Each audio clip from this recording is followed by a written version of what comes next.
Gustavo Matos, professor, é possível uma defesa preventiva da OTAN sobre a Finlândia nesse processo de adesão, caso a Rússia ataque? Gustavo, estão estabelecidas já com a Grã-Bretanha situações e pactos, principalmente em relação à Suécia e Finlândia, para que, no caso de uma intervenção russa, a Grã-Bretanha corra em socorro dos dois países, tá? O que é difícil, né? O que é muito difícil. Ítalo Taleu, muito obrigado. Eles aqui, por que o senhor diz que a OTAN ameaça o Brasil? Poderia desenvolver um raciocínio, pensando que em 2015 e 2018, os Estados Unidos fizeram transferências de blindados e obuseiros ao Brasil. Claro, naturalmente.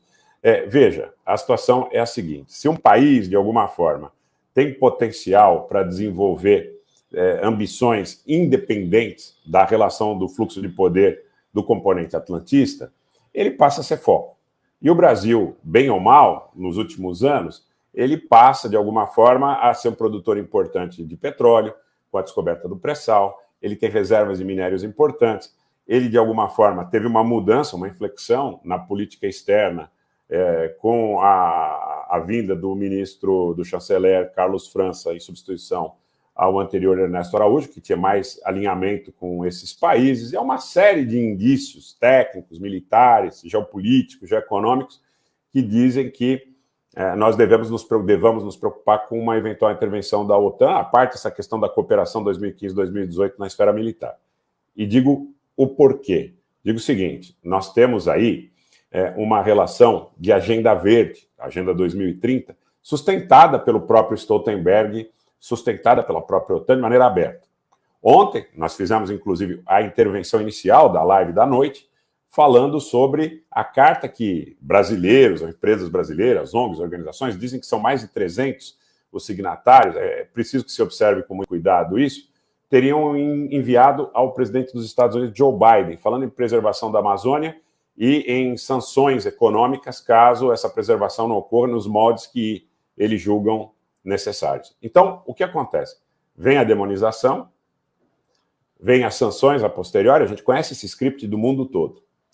E vem, no momento seguinte, a ocupação militar. E eu quero lembrá-lo também, amigo, que o Saddam Hussein, em 1982, ele apertou a mão do então secretário Donald Rumsfeld, em Bagdá. Tem uma foto épica a respeito disso. E ele acabou enforcado.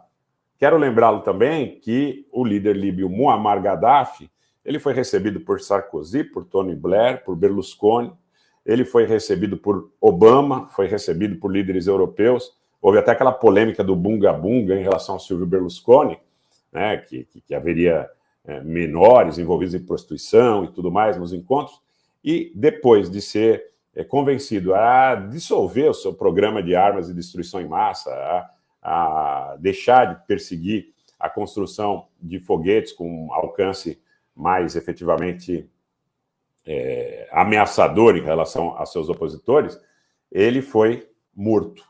Ele foi linchado, ele foi talvez empalado, um senhor septuagenário, quando estava fugindo, na realidade, já de um país ocupado, próximo da região da sua cidade natal de Sirte. Tá? Então, a Amazônia corre perigo, o Brasil corre perigo. E a questão fundamental não é analisar, ao meu ver, a cooperação anterior na esfera militar, ou mesmo atual, que possa existir em maior ou menor grau com os Estados Unidos ou outros países da OTAN.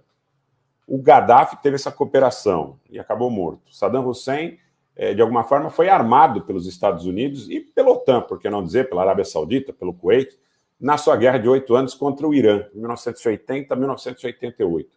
Quando Saddam Hussein não interessava mais ao rol de pessoas próximas ou de países próximos, porque ele representava o Iraque, em relação a Washington e Londres, foi demonizado, sancionado, e depois assassinado. Porque eu julgo que o enforcamento do Saddam Hussein nada mais, nada menos foi do que decretado pela ocupação. Porque quem julgou, juízes, inclusive, de origem curda, que julgaram Saddam Hussein, foram treinados em Washington. Assim como também foi treinado em Washington o juiz da 13ª Vara, que operou na Lava Jato. É bom que se frise.